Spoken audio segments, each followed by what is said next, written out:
another episode of the Recruitment Intelligence podcast, joined by two special guests today.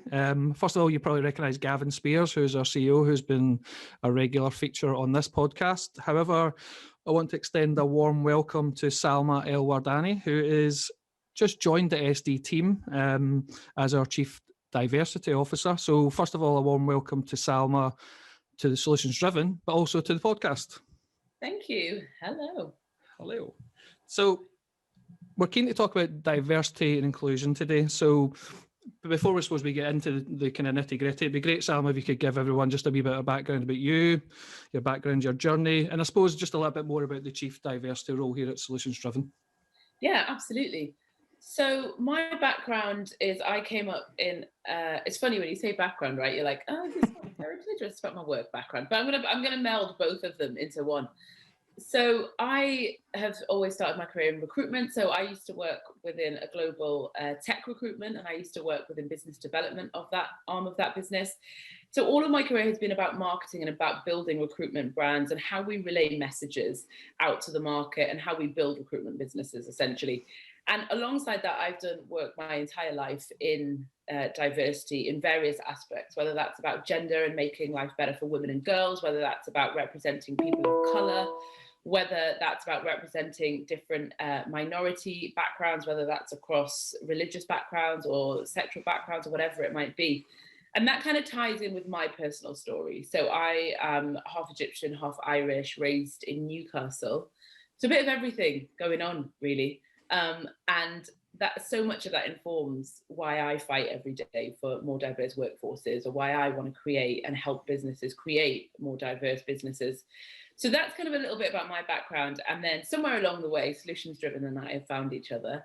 And my role here is about creating a business that is inclusive internally, that isn't just a business that has the ability to hire diverse talent, but is actually diverse in its process, in how it works with its clients. So that's a little bit about what I'm doing here, but I'm also working with our clients at Solutions Driven to help them make their businesses more inclusive and more diverse, and to change their hiring processes. Diversity right now is something that everyone is struggling with, and I use the word struggle very intentionally because every business is struggling to fundamentally change the foundations of their business from what they've always been to places that are more diverse and inclusive. So that's a tiny bit about me, and that's what I'm doing here with you guys. And it's been great, as I said. I know you've been here probably a month nearly now, and I think, as I said, You've been speaking to everyone internally, and the feedback has been great. And I'm sure you're having some interesting conversations. Very interesting. So over to you, Gavin. Why did you feel right now was the right time to hire a Chief Diversity Officer, first of all, I suppose, but also why Salma?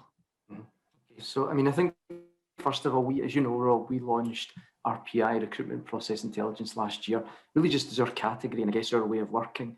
I would say over the last 18, 20 months, we've progressively seen more clients talk about the subject, more clients being interested in understanding how they can improve.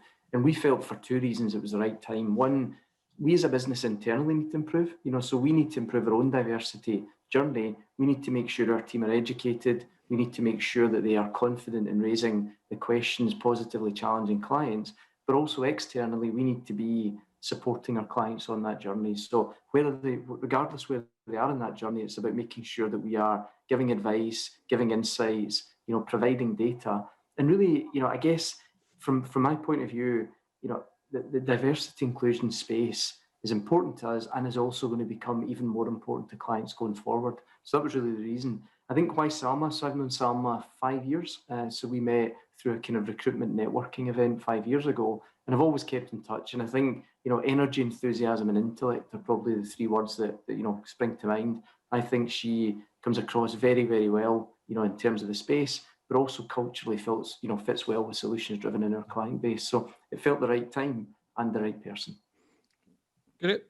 So I suppose getting into the nitty gritty then, we, with Salma's clearly put all the work in over the last kind of month or so, along with Claire, who works in our content team, but we launched our diversity pledge and promise just a couple of weeks ago now. And I think it'd be great, Salma, if you could even just share more about that, please, in terms of what we mean by the pledge and the promise. But actually, what does that mean for our internal employees at Solutions Driven, but actually our clients and future prospects and peers? It would just be great to know just more about that, please. Yeah, definitely. So the reason we started with the promise and the pledge and just saying out loud, hey, this is what we're doing as a business, is because I think there's a huge amount of power in stating your intentions and putting it out there so that you can be held accountable to those intentions. A lot of what you find with diversity and inclusion when it comes to organizations is everyone says they're doing something, but everyone's quite vague about that. No one's quite sure what that looks like. And then you can't ever really hold anyone to account because you don't really know what was going on in the first place. People just kind of say, yes, we're working on our diversity. So I thought there's so much power in us coming out and being really intentional and really clear about what we're doing. And I wanted to start our diversity journey as an organization with a very clear declaration of what we plan to do. And I say diversity journey because I think every single individual and every single business is on a journey with diversity. I think we're all at different stages of it. I think it's continuous and it doesn't end. And our aim is just to continuously move down that road. So I wanted to start Solutions Driven with very clear objectives and say to the world, look, this is what we're doing. And also just to then start a conversation with our clients and with our peers and with our colleagues internally, because it's really important that those conversations start. But if we're just having them quite aimlessly, it's quite difficult to get any direction with it. So the diversity promise is very much about saying, look, this is what we promise to do internally. This is what we're going to do with our own employees. And this is also what we're going to do externally with our clients and with our networks. And we're telling you it now because we want you guys to know and we want you to come with us on that journey. So there was a couple of arms to that diversity promise. Number one, like Gavin mentioned earlier, was about educating the team internally and about starting those conversations, about holding workshops internally so that we can upskill our teams and our employees in different areas. And because when we say diversity, that's just so broad. It's huge, it's massive, and it's got so many arms and tenets. So the workshops that we'll be doing internally will each focus on different aspects of diversity, different things that people are struggling with, or the challenges that we face when hiring diverse talent for our clients, whatever that might be.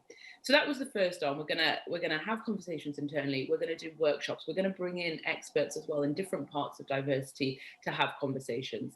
The third part, of course, or the second part, sorry, was about bringing in experts. And one of those was me, and bringing in and hiring a chief diversity officer, because that's really intentional. That says we're not messing about. We're not just saying this. This is about taking tangible action. And here's one of the action points that we're doing. The third part as well is about having those conversations with clients and working with our clients. Like Gavin said about recruitment process intelligence, it's about bringing the data and the knowledge and the information to our clients so that they can make the best hiring decisions, so that they can create the best workforces for them. You can't do any of that if you're not talking about diversity, if that's not included in the conversation.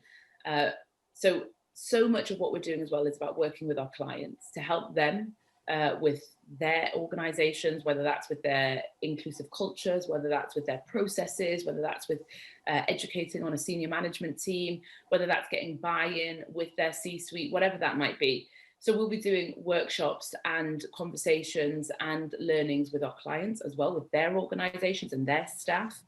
And then the last piece of that diversity promise is that we were going to promise to also educate our network. There's no point in just one organization going down the diversity journey. It's meaningless if we can't all do it together, right?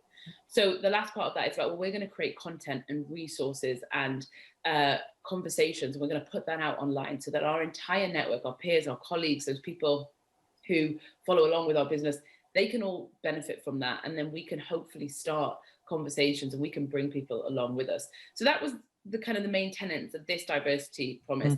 And I want to stress that that's going to change. We're going to make new promises every year. We're going to promise to do better every year. You can't just make one promise and then fulfill it and then be done. This is a continuous journey, and at Solutions Driven, we are continuously bettering ourselves so that we can move down that journey. So that's what it's about. Great. And you want to add to that, Gavin? No, there's a couple of points. I mean, I think just going back to RPI, I think the two bits that really can influence D&I and diversity in the recruitment space is the process and the intelligence. So now that we have launched RPI, we need to make sure that our process is as diverse friendly as possible, but also our clients' process are the same. We need to make sure that we're giving the right intelligence to inform clients to make the right decisions, as Salma said. I think the other word that Salma talked about earlier is accountability. So when we launched RPI, we believed that the recruitment sector wasn't accountable enough for the results. And I guess this piece that we're now adding in with Salma is another reflection on that, where, you know, we're saying we want to be accountable. You know, Salma said we're on a journey, so we are not experts, we are not perfect internally, but we want to make a step forward, you know, and we want to make sure that we are positioned as an accountable partner, both in terms of results, but also ensuring that diversity is top of that agenda. Perfect. I want to pick up on the word journey then, Salma, because that was a very important word. I guess why should companies go on a journey down this path? Because everyone, remember, I think we've spoken about this already, even like over the last 12 months, people said they were going to take time out and they're going to educate themselves. And I suppose it's up for debate whether enough action's been taken or not. But so why should companies now, if they haven't taken action, start a journey? What's the real, without just it looks good, but actually what's the real tangible, maybe tangible's not the right word, but what's the real benefits for them starting that journey? I think tangible is the right word, actually. And I think that raises an interesting point, right? And I think it's really indicative of where we are, actually, Rob. You've touched on something really crucial, because what we have to admit is we have to convince people of a business reason. And when I say business reason, when I say tangible, I mean monetary. We have to convince people that there's money in it for them to hire fairly. And that's the truth, right? And that's exactly where we are. You've hit the nail on the head. It is where we are. And it's incredibly sad that that's where we are, but you're absolutely right. But for me personally, the very short answer of why businesses should be looking at their diversity and why it should be part of their business is very simply, you won't survive if it's not. You will not carry on your business into the future if you don't address your diversity, because you have to think about the wider context. You can't think about businesses in these tiny little segments that don't interact with the rest of the world or aren't affected by the rest of the world, right? Nothing exists in isolation. And you have to understand where we're at with our public consciousness. And where we're at is the world is changing and becoming a more tolerant place. It's difficult, and sometimes we don't always feel like that. But for the most part, we are becoming more tolerant. We are having conversations now today that we have never had before, that we could never have before as a society, right? Look what happened last summer with the Black Lives Matter movement and the marches that happened globally. That wouldn't have happened 5 years ago. That wouldn't have happened 3 years ago, right? We weren't in the space to have that conversation, to bring that many people with us. You know, 5 years ago, we weren't having conversations about people who were non-binary and what pronouns would you like to use. I mean, in some circles, yes. In specific circles, yes. But in the general business consensus, don't you remember a time where people didn't put their pronouns on their signature or on their LinkedIn? Like when I first started in business, no one did that. No one did that. We are moving. We are going forward. We are working towards a more tolerant society. And if your business is adamant that it's not going to address diversity, yes, number one, it's going to become less profitable, because we all know that the data and the statistics overwhelmingly show that businesses and boards that have more women, more racial diversity, more diversity across the board outperform other businesses. So your profit margins are better if you're more diverse. That's number one, right? Number two, you will become archaic. It's the same as like the business that refuses to let any of their staff work from home, right? Because they just need everyone in the office all the time. It's just those little things that show that you are a relic of an older business world, that you're never going to evolve, that you are not part of the widening conversation. And I think it is that simple. If you don't start addressing diversity, if you're adamant that your business is going to be white, male, older, middle-class men at the top, and always will be, and that's the kind of person that you hire continuously, you're not going to survive in this world, because people aren't going to want to work for you. I don't want to work for those businesses, right? And my peers don't want to work for those businesses. The generation under me are even more vigilant about it. So very simply, you're going to die out if you don't. And Gavin, I think I'm probably stating an obvious fact here, but you're having, or our team are having more and more conversations where diversity just comes up. I would say, well, again, you can answer the question, but over the last year, just those words, or if you went onto our tools and you could search by keywords, like the amount of times a word has come up in the conversations, I'm assuming diversity or inclusion must be coming up more and more in the conversations. Absolutely. Yeah. I mean, and I think, go back 12 months ago, I think there were some clients that were, doing it because they felt they had to, rather than because it was embedded in the process. So, at times we've had clients at the end of a process say, oh, we need a diverse shortlist. I think we've managed to slowly, start clients talking about that earlier in the process to make sure that we are, being open, being inclusive, being fair, in the decisions that we take. But absolutely, I think it's almost becoming abnormal that we don't talk about it on a call rather than it being, normal that we do. So. And if someone, Salma, then wants to get started in that journey, what's, again, from your experience, I know that, again, you're very experienced in this space, but what's the typical roadblocks or challenges that a company or a department might hit when they go, right, we want to get started in this, but actually, what the heck do we do next or get started? The first, and I think the biggest roadblock, and what can be the thing that holds back any success that you have in this area, is being honest with yourself about where you're at. It is genuinely like Alcohol's Anonymous. You have to admit that you have a problem before you can address it, right?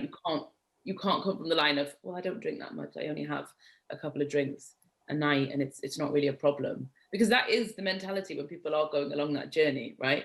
I'm not speaking from experience, by the way. I'm just speaking from conversations. That is the mentality. And if people can't admit it, if they can't really see the problem, you cannot begin to address it, because then whatever you're doing is just virtue signaling, is just trying to look good online. It's not actually fundamentally fixing the problem. The amount of organizations that I've worked with or that I've talked to, if they could genuinely all sit down and go, yeah, we have such a big problem here, and we don't have the first clue about what to do, that's your first step. That is, if you can come from a place of honesty, if you can genuinely say, look, we're good here, or maybe we managed to retain women and we managed to upskill women into higher management positions, but actually when it comes to racial diversity, we are appalling. I don't know the first thing about it, and I don't know what to do. If that's the place where businesses can start with genuine honesty, it's going to make your diversity journey so much easier, because you're going to go down that road faster. Because if you're coming from a place of thinking, no, actually we do it quite well, we're all right, you're going to be working for 6 months and it's going to be futile, because you're not actually addressing the problems. So if businesses can start from a very honest place, that changes everything. Of course, another challenge is buy-in, and I mean that from the most junior person in the team to the C-suite. And obviously the C-suite are more important, because you need their buy-in, because that's going to trickle down to the rest of the organization, right? And that is genuinely a roadblock. They don't see why they should do it. They don't see why they should pay the money, for example, for a chief diversity officer, because that's an extra amount coming out of their budget. And as far as they can see, it's not bringing in revenue, right? Yeah, it's gonna change your entire workforce, and of course it's gonna bring you in massive revenue, but they can't see it at the beginning. So I think the biggest thing is that it's about not being honest. It's about buy-in from senior management. And I would say that the third thing that businesses really struggle with is just not knowing what to do, and the fear of getting it wrong overpowers all of that. And so everyone just stands still and go, yeah, we're going to do something about diversity, but they're not honest with where they're at with it, and they just don't have a clue what to do, and they're too scared to test it and try it. Like when you're building businesses, and Gavin, you'll know this as someone who's built a business, you'll go, oh, I don't know if this is work, but let's try it, right? Let's see if we can do this. Let's try and expand in this way, or let's go after this client, or I don't know if it'll work, but let's do it. And you try and you experiment, and that's how you learn and you grow and you build a business. But when it comes to diversity, no one is willing to do that, because the repercussions of doing it wrong are far too great. So everyone just stands still. So I think they're the three biggest things that are stopping all businesses, stopping our entire workforce from moving forward with our diversity. I think the other thing I'd say there is, we're also seeing on the candidate side. So Salma said, the world is changing, candidates' expectations are changing as well. So we're seeing a lot of candidates saying, from the website, this organisation doesn't look as diverse as we would like. From the way the job spec is written, this would suggest that it's, not as diverse as we want, etc. So, as much as the generations are changing, I think also candidates' expectations, in the space are changing as well. And from a recruitment perspective, we need to make sure that we're up to speed on that. but more importantly, our clients are up to speed on, on those changes. So I suppose to put a bit of meat in the bones, is there any examples, Sam, of companies that you've seen over, maybe not even just the last 12 months since it's been high on the agenda, but even companies longer before that, who have taken really good steps or are doing the right thing right now or doing it really well? Do you know what? Typically bigger organizations, like huge tech organizations, manage to do more in this space. I'm not going to say necessarily well, but they manage to do more in this space. So, your big organizations like Microsoft, for example, places like that, they will allocate budget to it, right? Because they have masses of budget. But they will say, okay, we're going to do this and we're going to create this room that's, for example, we have enough space in our buildings, we have enough money to create space that's going to be a multi-faith room, for example, right? Where people can go and whatever their spiritual inclination is, can go and have that time, right? They have money to do things like that. So on a surface level, the big tech organizations do it better.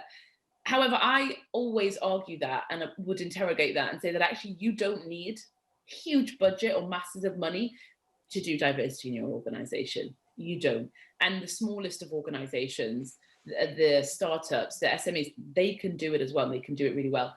So I think there's a surface level load of organizations who are doing things, but whether that's translating into their processes, whether that translates into inclusive cultures is another question mark about it. A lot of businesses also manage to hire diverse talent really well. They don't retain it. So then you're looking externally and you're going, well, they're doing great. But what they're creating actually is diversity revolving doors. So that talent comes in, cannot stick in the business and goes straight back out again. So their diversity figures tend to still look good. I've come across some startups that some do it incredibly well, but I would say that that's the caveat on that is it's startups who are coming up in the last year or two, right? So it's startups and it's generally very much younger founders who are kind of like, well, why wouldn't we start hiring diverse? Because it's been part of their conversation and their life since forever, right? And I hate to be bitter and pessimistic about it. I think the majority of businesses are struggling and do it badly. And now start, Gavin, no? Two quick things. I mean, we spoke to a client last week and we were talking about, hiring more diverse talent, but they made the point and said that's important, but equally so is an inclusive culture. So to Salma's point around, the revolving door, there is no point in improving a process to hire diverse talent, but then not creating a culture that, supports that diverse talent. I think the other thing that we've seen, again, we're speaking to a client who has a global CDO and, the person we're speaking to is based in Europe. So again, it's about how do we regionalize that, because as much as that organization has a corporate, strategy set out from a diversity point of view, is that aligned to the work that they do in the UK or Germany, etc. So I think from our point of view, to Salma's point, I think every company can do something to improve, whether it be small, whether it be big. And it's just for us to really try and support the clients that we work with, on their journey. Yeah, I mean, I echo that. And I'm not going to name drop, but we interviewed a global CEO last week, or I did, and they've got some great processes in terms of the hiring aspect of it. But what Salma touched on there in terms of actually retaining the staff, in terms of the culture and the importance of what they're doing internally to make, especially remote at the moment, because they said they're bringing on a lot of people remotely, and it's how then do you get that culture of bringing everyone together, make sure you can actually retain that staff going forward. So it's great. I suppose the last thing I want to touch on then was, and I think Sammy did touch on it a wee bit earlier on, in terms of on one of the part of the promise, we talk about widening the conversation. I think you've explained really well what that means, but I suppose what kind of initiatives do we have coming up not next week, but coming up in the coming weeks I know we're doing a workshop internally for our own staff this week, which we're really looking forward to, but even externally, they might not be set in stone yet, but just some kind of ideas about how we can help. Absolutely. So yeah, you're right. Internally, we have on Thursday, we have one of our internal workshops, and we'll be going through some of the common challenges, some of the big questions around diversity and inclusion from just our cultural perspective, but also when we're talking about it externally with clients, with other businesses. So that's one of the things coming up. We're going to be doing webinars so that it's making it accessible to everyone so that people can get involved in that. We're going to be doing workshops with our clients in this next month so that we can also help them, because we don't want to be the only ones on this journey, right? And like Gavin said, it's the thing that there's no conversation with our clients that we're having that doesn't involve diversity and inclusion, where it doesn't come up. So we want to make sure that we're helping them with that as well. So those things are all going to be coming up. And like you said, we're going to be creating a lot of content. We're going to be having guests on the podcast who have experience, who maybe we're going to have people from different areas of that diversity conversation, someone who can talk about the disabled community, for example, and talk about the challenges they face so that we can learn and we can educate and upskill ourselves on that. So there's going to be loads going on, both for just our networks, but also internally and also privately with our clients. Yep. Anything else, Gavin?